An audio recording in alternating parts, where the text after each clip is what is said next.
오늘 이 시간은 공허한 외침이라는 제목으로 말씀의 은혜를 나누도록 하겠습니다. 오늘은 종려주일입니다.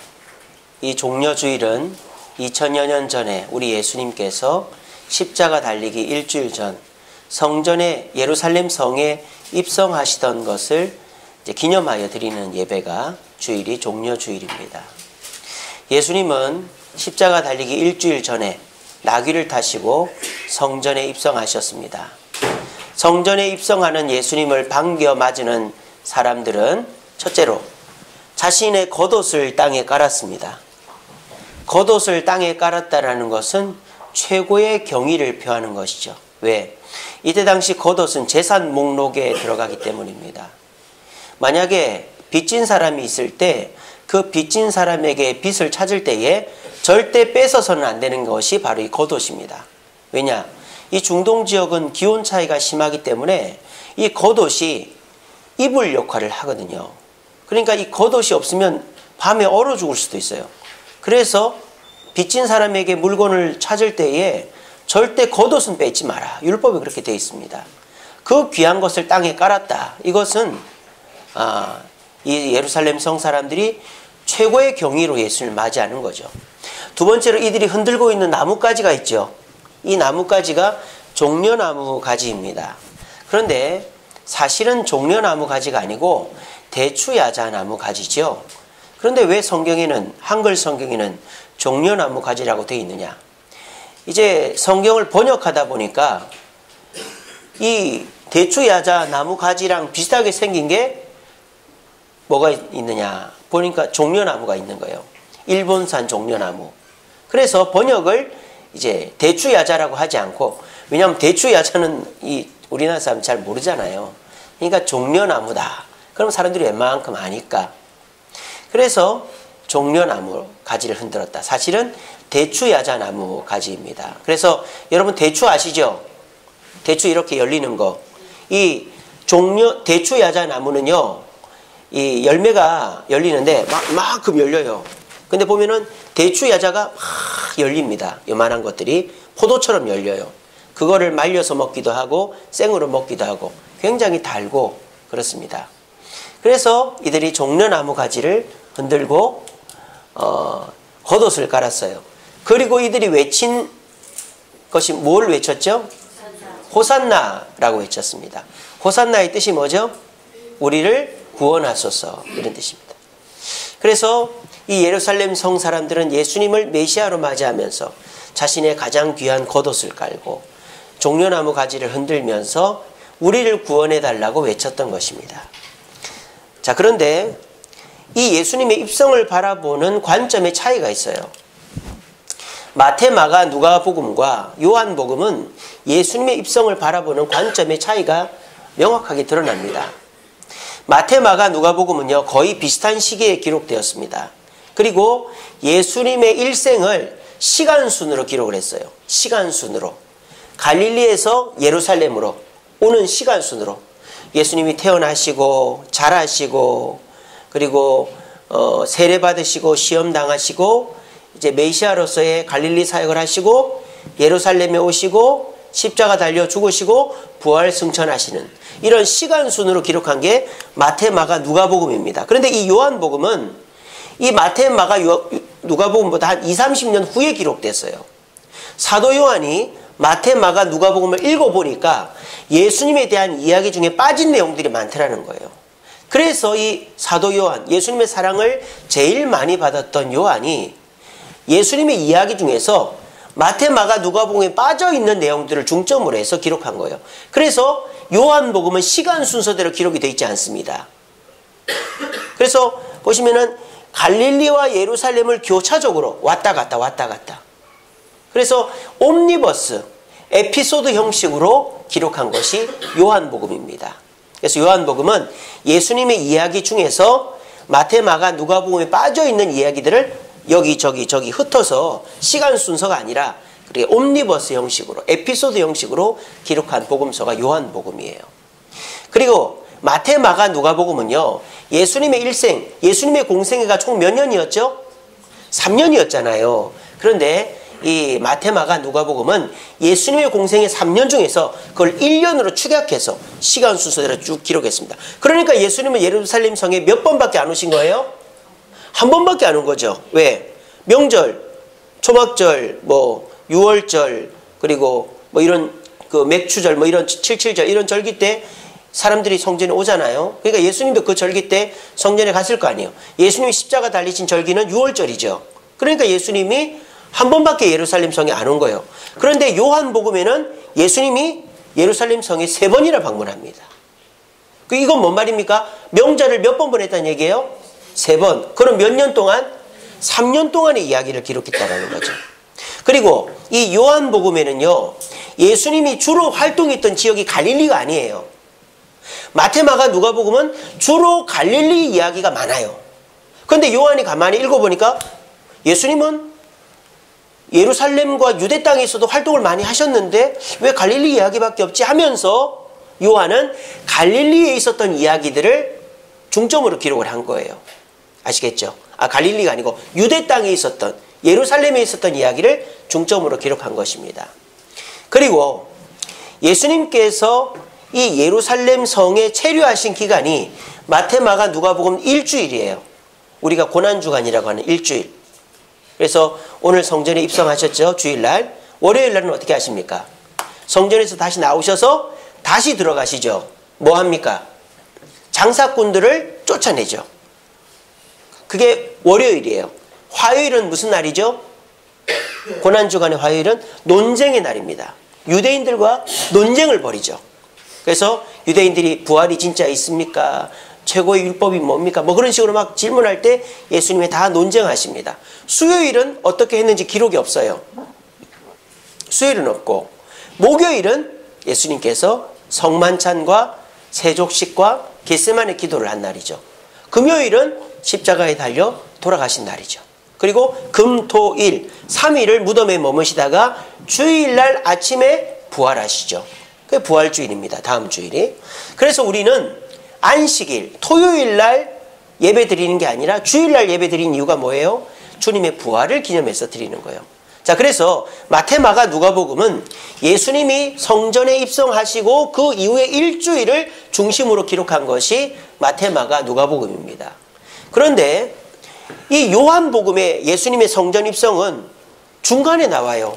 여러분, 이 요한복음이 총 21장이거든요. 근데 예수님의 성전 입성이 지금 몇 장에 기록되어 있는 거죠? 12장이잖아요. 이건 뭐예요? 중간에 나와요. 중간에. 마태마가 누가복음이랑 전혀 다르죠. 이건 뭔 말입니까? 우리 예수님께서 성전 입성하시고 그 뒤에 십자가 지는 것을 중점으로 두는 게 아니라는 거예요. 성전 입성하시고 그 이후에 보면은 예수님이 제자들을 가르치시고 논쟁하시는 내용이 여러 개 기록이 되어 있어요. 그래서 마태마가 누가복음은 예수님이 성전 입성하시고 그 이후 일주일을 중심으로 고난당하시고 십자가 지시는 것을 중심으로 입성을 기록했다면, 요한복음은 성전 입성의 중심이 그 이후에 있는 고난주간과 십자가가 아니라는 거예요. 그러면 이 요한은 성전 입성의 중심을 뭐로 두고 있는가? 그것이 오늘 설교의 핵심입니다. 요한은요, 예수님이 나귀를 타고 종려주일날 성전에 입성하신 것을 기록해 놓은 이유가 무엇이다? 바로 사람들이 왜 돌변하게 됐는가를 설명하기 위해서 중점적으로 기록을 해놓은 겁니다. 여러분 잘 보세요. 예수님이 성전에 입성하실 당시에 수많은 무리들이 자신의 겉옷을 깔고 종려나무 가지를 흔들면서 호산나 우리를 구원하소서라고 외쳤습니다. 그런데 그 무리들이 일주일 후에 어떻게 됩니까? 예수를 십자가에 못 박아 죽이라고 돌변해서 성난 군중이 되어져 버립니다. 여러분 이게 납득이 되십니까? 우리는 알죠. 왜? 우리는 설교를 다 들었으니까, 성경을 다 아니까 저 군중들이 바랬던 메시아가 진짜 예수님 하나님 뜻에 맞는 메시아가 아니었다는 걸 우리는 알아요. 근데 이 당시 사람들은 모르잖아요. 왜 저 사람들이 그렇게 예수님을 환영하다가 갑작스럽게 일주일 만에 예수를 십자가 달려 죽게 하라고 한 것인가? 요한은 그것을 설명하기 위해서 그 내용을 중심으로 해서 이 성전 입성의 내용을 기록을 한 것입니다. 자, 그러면 예수님께서 이 예루살렘 성에 입성하실 때에는 사람들이 환영을 했는데, 근데 이 사람들이 왜 이렇게 돌변을 했는가? 그러면 먼저 이 사람들이 이렇게 환영한 이유가 무엇 때문인가? 요한복음은 그 이유를 밝힙니다. 우리는 단순하게 이렇게 생각하죠. 예수님이 기적도 베풀고 뭐 먹을 것도 주고 하니까 예수님이 우리를 로마에서부터 해방시킬 메시아라고 우리 그렇게 알고 있잖아요. 근데 요한복음에는요, 분명하게 이 무리가 무엇 때문에 예수님을 환영했는지가 분명하게 나와요. 그건 뭐 때문인지 아세요? 바로 나사로의 살아나는 사건 때문입니다. 오늘 요한복음 12장 앞장, 요한복음 11장에 무슨 기록이 나오죠? 성경 펴신 분들 보세요. 요한복음 11장은 무슨 사건입니까? 죽은 나사로가 살아나는 사건입니다. 여러분, 죽은 나사로가 살아나는 사건은 마태, 마가, 누가복음에는 안 나와요. 찾아보세요. 마태, 마가복음에는 안 나오고 누가복음에는 안 나오고 오직 요한복음에 밖에 안 나옵니다. 그래서 이거를 우리가 요한 특수라 그래요.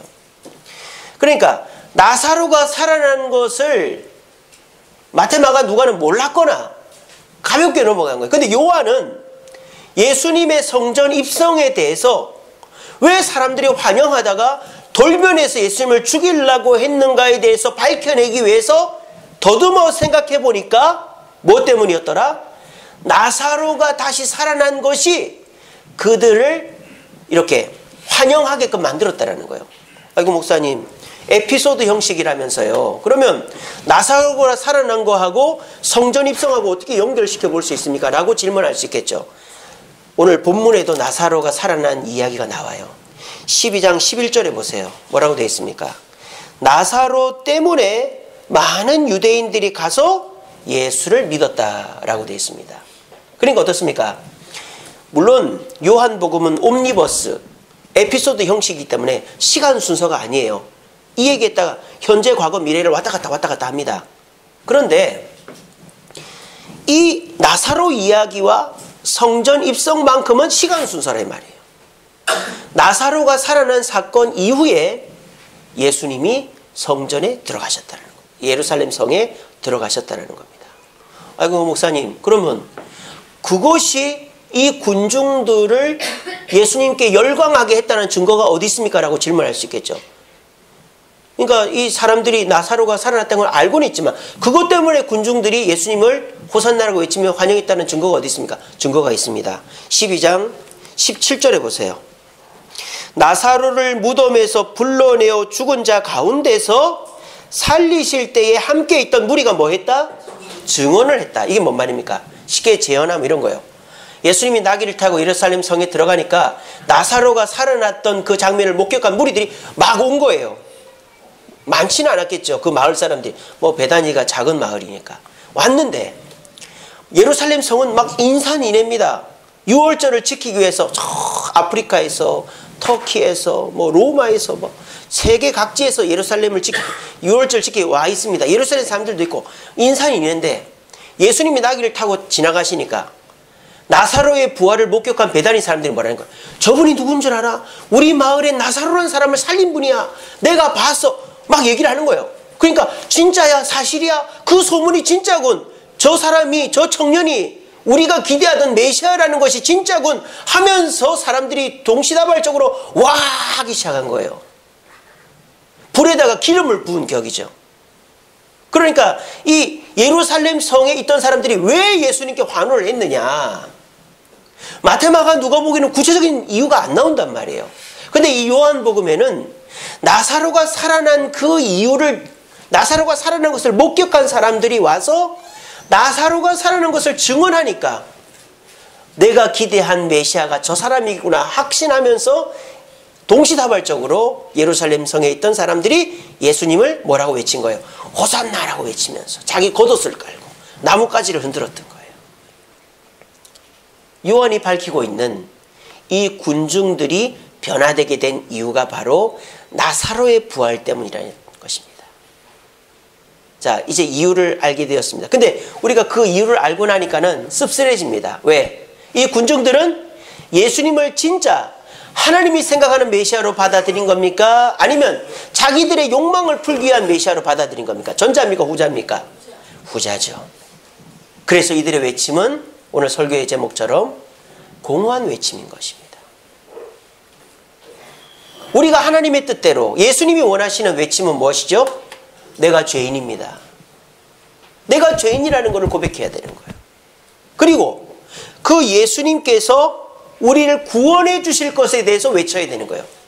내가 죄로 죽을 수밖에 없었고 마귀의 노예가 되어 있었는데 저분이 메시아로 이 땅에 오셨기 때문에 저분을 인하여 나는 마귀로부터 죄로부터 구원을 받게 되었다. 그리고 나는 어디로 간다? 천국으로 간다라는 것에 감격하며 호산나 메시아라고 외쳐야 되는 것이 하나님이 원하시고 예수님이 원하시는 외침이었어요. 그런데 나사로가 부활했다라는 소식을 들은 많은 군중들이 외쳤던 그 외침은 회개가 없었어요. 나는 죄인입니다가 없었어요. 그저 내가 원하는 목적을 이루어주는 분으로 외친 거예요.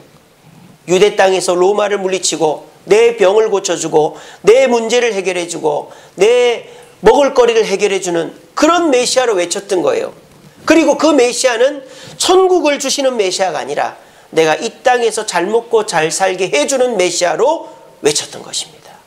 그러므로 이 무리들의 외침 자체는 아무 소용이 없는 공허한 외침이 되어져 버린 것입니다. 이것이 공허한 외침이라는 증거가 하나 더 있어요. 그게 뭐냐? 12장 19절에 나오는 바리새인들의 말입니다. 바리새인들이 이렇게 얘기하죠. 바리새인들이 서로 말하되 볼지어다 너희 하는 일이 쓸데없다. 보라 온 세상이 그를 따르는도다 하니라 이랬습니다. 여러분 이 말씀을 딱 보시니까 어떻게 이해가 되세요? 바리새인들이 자포자기한 듯이 온 군중들이 예수님을 따르는구나. 우리가 예수를 십자가에 못 박으려고 해봐야 소용이 없겠다. 우리 하는 일이 쓸데가 없다. 그냥 예수는 군중들한테 이제 메시아가 됐으니 우리는 예수를 십자가에 죽일 계획을 포기하자. 이런 뜻일까요? 여러분이 딱 봐도 아닌 것 같죠? 그럼 도대체 이걸 어떻게 이해해야 됩니까? 말은 그거 아닙니까? 바리새인들이 말하는데 볼지어다 너희 하는 일이 쓸데없다. 예수를 십자가에 못 박으려 하는 게 쓸데없다. 온 세상이 그를 따른다. 온 무리가 예수를 따른다. 그렇게 글자로는 그렇게 돼 있잖아요. 그러니까 이거를 그냥 보면 바리새인들이 이제 예수를 십자가에 못 박을 계획을 포기하고 또 그냥 예수님을 메시아로 인정하는 듯한 말로 보여요. 근데 아무리 우리가 문맥적으로 보면 말이죠. 지금 문맥적으로 보면 예수님이 이 사건 이후에 십자가에 달려 죽잖아요. 그러니까 문맥적으로 봤을 때 이건 말이 안 된다는 거예요. 그래서 어떤 분은 그렇게 얘기를 해놨더라고요. 유대인들이 무의식적으로 온 인류를 구원하기 위해 오신 메시아를 고백했던 것이다. 그렇게 주석을 달아놨더라고요. 저는 그것도 좀 문제가 있다고 봅니다. 유대인들이 무의식적으로 온 인류를 구원하기 위해 오신 메시아를 고백한 것이다. 그것도 뭐 그렇게 볼 수도 있겠지만 저는 그 말을 또 좀 받아들일 수가 없고. 그런데 여러분 재밌는 게 있습니다. 이 요한복음에 많이 반복되는 그런 문학적인 수법이 있어요. 제가 예를 들어 볼게요. 요한복음 11장 50절에 보면 이렇게 되어 있습니다. 한 사람이 백성을 위하여 죽어서 온 민족이 망하지 않게 되는 것이 너희에게 유익한 줄을 생각하지 아니하는도다. 자, 이거는 유대인들이 예수님을 죽이려고 모의를 할 때 한 말이에요. 한 사람이 백성을 위하여 죽어 온 민족이 망하지 않게 되는 것이 유익하다. 자, 이 말 그대로 보면 어떻게 돼요? 한 사람이 죽어서 온 민족을 구원하게 되는 것이 좋다 이 말이죠. 그러면 예수님이 죽어서 온 민족이 구원하게 되기를 바란다 라고 우리가 이 글자 그대로 보면은 이해가 되겠죠. 근데 이 바리새인들이 진짜 그런 뜻으로 얘기한 겁니까? 이 말의 뜻은 뭐예요? 예수를 뭐 하자는 말이에요? 죽이자는 말 아니에요. 근데 이 말의 뜻은 한 사람이 죽어서 온 민족이 구원 얻게 하자. 그러면 예수를 죽이면 온 민족이 구원 얻게 된다는 게 바리새인들의 뜻입니까? 아니잖아요. 그거 아니잖아요. 근데 이 말은 말 그대로 보면은 예수가 죽으면 온 민족이 구원 온대요. 우리 지금 이것과 똑같은 내용이죠. 또 하나 더 볼까요? 요한복음 19장 3절 더 명확합니다. 요한복음 19장 3절 예수님이 십자가에 못 박히실 때 군인이 한 말입니다. 앞에 가서 이르되 유대인의 왕이여 평안할지어다 하고 손으로 때리니라. 이게 얼마나 재밌습니까? 이 군인이 로마 군인이 예수님을 뭐라 그래요? 유대인의 왕이라 그래요. 그래놓고 뭐해요? 때리는 거예요. 이게 말이 됩니까? 여러분 이런 거를 문학적인 용법으로 뭐라 그러죠? 반어법이라 그러는 거예요. 반어법. 지금 요한복음에는 반어법이 굉장히 많이 나옵니다. 제가 이거 말고도 여러 개가 있어요. 그러니까 우리가 오늘 본 요한복음 12장 19절의 이 말은 뭐로 봐야 되는 거예요? 반어법으로 봐야 되는 거예요. 지금 바리새인들이 뭐라는 겁니까? 너희가 하는 일이 쓸데없다. 이 말은 뭐죠? 됐다 이 말이에요. 됐다. 성공했다 이 말이에요. 반어법이에요. 뭘 성공했습니까? 이 유대인들이, 이 군중들이 예수님을 자기 욕망을 채우고자 하는 대상으로 환호하는 걸 보니까 됐다 이 말이에요. 이 예수님이 자기 욕망을 채워주지 못한다는 생각을 하게 될 때 이들은 뭐 하게 된다? 돌변하게 된다. 예수를 못 박으라고 하게 된다. 그러니까 됐다 이 말이에요. 그리고 온 세상이 그를 따르는 이것도 반어법이죠. 이들이 예수님을 따르는 것 같지만 어떻게 된 거다? 이들이 원하는 것이 들어지지 않을 때 이들은 예수님을 못 박으라고 할 것이다. 군중들이 언제 예수님을 십자가에 못 박으라고 하죠? 언제 못 박으라고 하죠? 예수님이 멀쩡할 때, 거리에 있을 때? 아닙니다. 빌라도의 법정에 섰을 때 온몸에 선혈이 낭자하고 메시아, 로마를 물리칠 사람이 아니라 그 로마의 총독한테 잡혀가지고 두드려 맞아가지고 온몸에 피로 범벅이 되어 있는 모습을 보는 군중들은 실망한 거예요. 저분이 로마를 물리치고 우리의 문제를 해결해 줄 분이라고 생각했는데 저게 뭐야? 로마 군인한테 엄청 두드려 맞았네. 저렇게 묶여있네. 그 순간 군중들의 마음이 돌변한 거예요. 그때 옆에서 누가 뭐라 그럽니까? 여러분, 저 사람이 진짜 메시아 같습니까? 십자가에 달아 죽이라고 하세요. 아까 여러분 보셨던 나사로가 살아난 것을 증언한 그 베다니 사람들처럼 유대인들의 무리가 그 군중들 속에서 예수를 십자가에 못 박으라고 얘기한 거예요. 그 말을 들은 유대인들은 마치 스피커가 소리를 증폭하듯이 문외인들이에요. 사람들, 유대인들 보면 예수를 십자가에 못 박으라고 돌변해버린 거예요. 이게 뭡니까? 이 유대인들은 자기가 생각하는 메시아가 아닐 때 돌변해서 예수를 못 박으라고 변질되어져 버린 것입니다. 그래서 이 바리새인들 얼마나 똑똑합니까? 그러니까 딱 알아챈 거예요. 나사로의 부활을 경험한 사람들이 막 수군수군 대면서 저분이 나사로를 살려준 분이야 라고 얘기를 들었을 때 이 유대인들이 호산나 우리를 구원하소서, 우리의 병도 고쳐주소서, 내 어머니도 살려주소서, 내 문제도 해결하여 주옵소서, 로마를 물리쳐 그러는 걸 보면서 유대인들이 됐다. 너희들 이제 수고 안 해도 된다. 온 세상이 저를 따르는 것 같지만 저를 헛되게 따르는 것이다. 이제는 예수를 죽일 수 있겠다. 이렇게 된 것이 이 19절에 나오는 내용입니다. 그러니까 이 바리새인들이 예수님을 십자가에 못 박아도 된다라고 확신했다라는 것은 뭡니까? 이 군중들의 외침 자체가 공허한 외침이었다라는 것입니다. 오늘 이 사도 요한은 마태, 마가, 누가복음을 다 읽고는 예수님의 성전 입성에 대해서 왜 자기식대로 이렇게 해석을 했는가?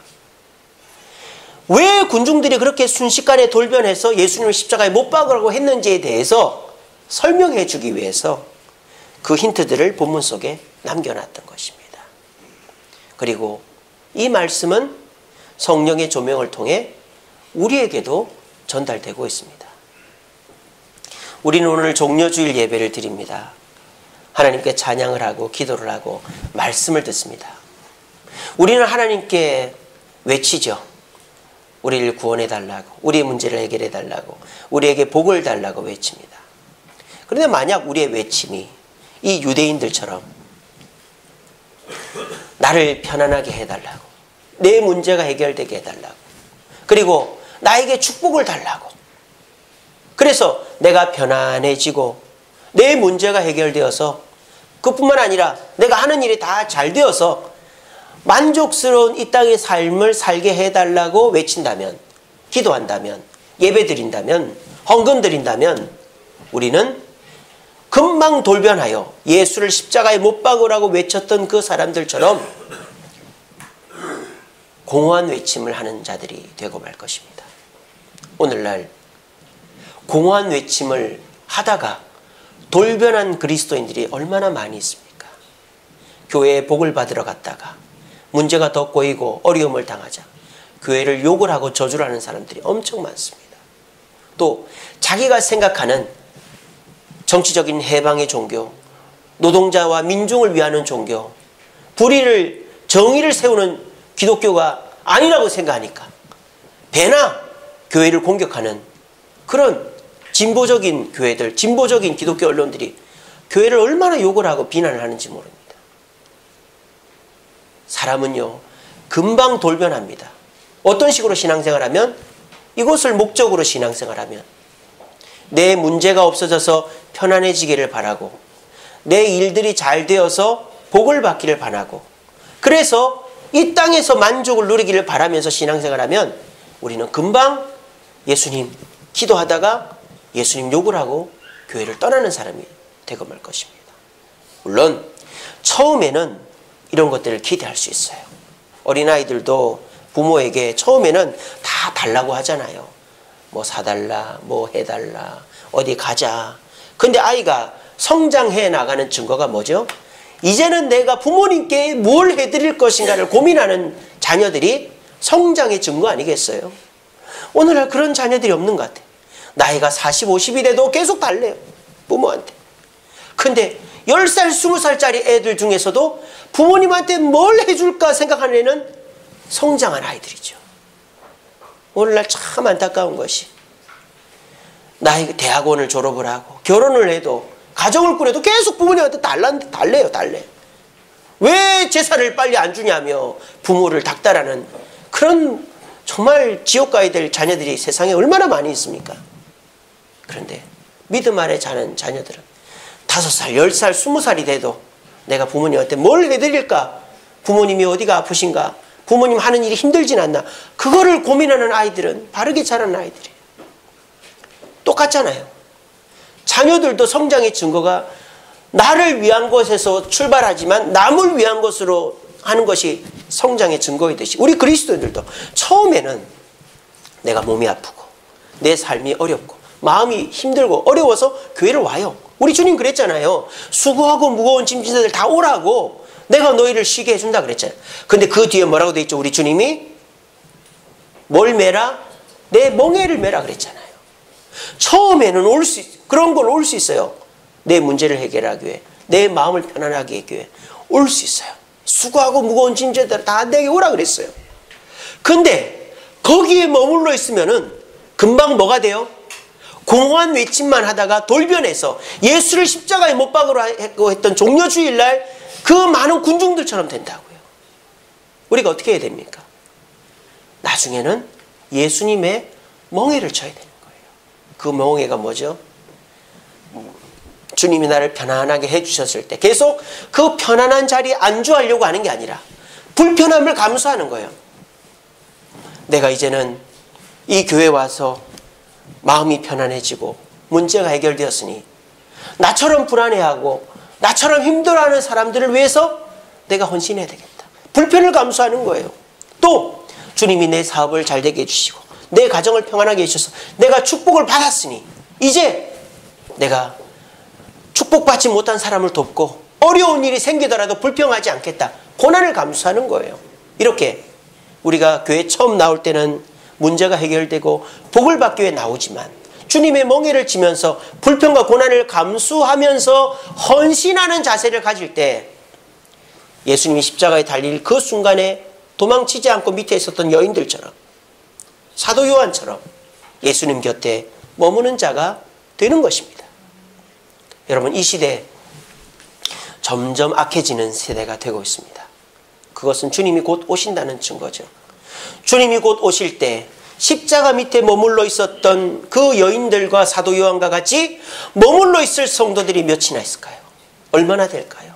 여러분들은 머물러 있을 거라고 확신하십니까? 여러분의 자녀들은, 여러분의 후대들은 주님의 십자가 밑에 머물러 있을 거라고 확신하십니까? 그 확신의 근거는 우리가 편안과 축복을 위한 신앙생활을 하는 것이 아니라 불평과 고난을 감수하면서도 헌신하는 신앙생활을 하고 있는 것이 주님의 재림 때에 주님의 십자가 밑에, 교회 밑에 있는다라는 확실한 증거가 되는 줄로 믿으시길 바랍니다. 우리 주샘교회는 그런 교회, 그런 성도들이 되길 바랍니다. 오늘 설교는 복 받는다는 설교도 아니고 여러분들에게 도움이 되는 설교도 아닙니다. 어떻게 보면 여러분들 마음 굉장히 불편해지는 설교입니다. 하지만 우리는 이 불편해지는 설교를 들어야 됩니다. 왠지 아세요? 이번 주간은 고난주간이기 때문에. 우리 예수님은 우리가 마음 하나 불편하고 몸 하나 불편한 것 정도가 아니고 온갖 모욕과 핍박을 당하시고 십자가에 달려 죽으신 주간이 이번 고난주간입니다. 우리가 그 고난주간을 준비하고 보내면서 우리의 마음가짐이 어떻게 될까요? 우리 장로님 기도하셨던 것처럼 이번 고난주간에 예수님의 십자가를 묵상하고 예수님의 고난을 묵상하는 자가 영광된 부활주의를 맞이할 수 있는 거예요. 이 시간 마귀가 하는 음성을 기억하시기 바랍니다. 아까 유대인들을 바리새인들을 바꿔봤어요. 마귀들이 서로 말하되 볼지어다 너희 하는 일이 쓸데없다. 보라 온 세상이 그를 따르는도다. 저는 마귀가 이렇게 얘기하고 있다고 생각합니다. 우리가 주님의 십자가 밑에 머물기 위해서 우리 주세움교회 장소도 불편하고 여러 가지 여러분들 마음에 들지 않는 것들이 많이 있겠지만 그 불편을 감수하고 이 교회를 지키기 위해서 이 교회를 주님 오실 때까지 세워나가기 위해서 불편을 감수하고 고난을 감수하면서 이 교회를 헌신할 때 마귀는 가만히 있지 않을 겁니다. 여러분들을 어떻게 하든지 괴롭히고 힘들게 해서 그 헌신과 열정을 쉽게 만들려고 할 것입니다. 그런데 만약 저와 여러분들이 교회에 와서 편안한 교회를 찾고 축복을 받기를 원하고 만족만을 찾는다면 마귀는 뭐라고 할까요? 이렇게 얘기하는 거예요. 됐다. 이제 됐다. 너희 더 이상 일 안 해도 된다. 저들은 이제 자기 식대로 예수님을 따르니까 우리는 더 이상 일 안 해도 된다라고 서로 얘기할 것입니다. 예수를 따르는 것은 힘든 일이에요. 고난이 눈에 뻔히 보입니다. 하지만 그것이 진짜고 그렇게 살 때 우리는 주님 앞에 상급받고 천국 가는 거예요. 이 시간 종려주일날 예수님을 기대하면서 공허한 외침을 했던 그 예루살렘 성에 있었던 유대인들과 같이 우리 되지 말고 이 종려주일날 내가 불편하고 고난을 당해도 주님 앞에 헌신하겠다라는 올바른 외침을 하고 이 고난주간 예수님의 고난을 묵상함으로 말미암아 영광된 부활주의를 맞이하고 주님 은혜 가운데서 바른 신앙생활로 주님 재림 때까지 절대 주님의 곁을 떠나지 않고 이 주세움교회 주님의 십자가 밑에 머물 수 있는 저와 여러분 되기를 간절히 바랍니다. 기도하겠습니다. 사랑의 주님 감사합니다. 오늘도 귀한 말씀 주시니 감사합니다. 세상은 점점 악하여지고 그리스도인들은 점점 주님의 곁을 떠나고 있습니다.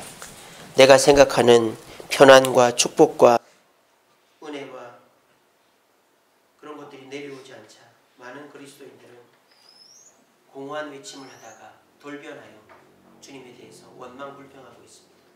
주여, 예루살렘 성에서 종려주일날 외쳤던 그 유대인들처럼 오늘날 공허한 외침을 하고 있는 많은 그리스도인들처럼 되지 말게 하시고 오직 우리 주님께서 우리를 사랑하시고 우리에게 십자가 지셨으니 이 고난주간을 묵상하며 우리도 예수님처럼 고난을 당하고 주님의 뜻을 쫓아 살아감으로 말미암아 우리 주님의 십자가를 지고 주님 오실 때 십자가 밑에 머물 수 있는 우리 성도들의 삶이 되고 이번 고난주간을 예수님의 고난을 묵상하며 의미 있게 보낼 수 있도록 도와주시옵소서.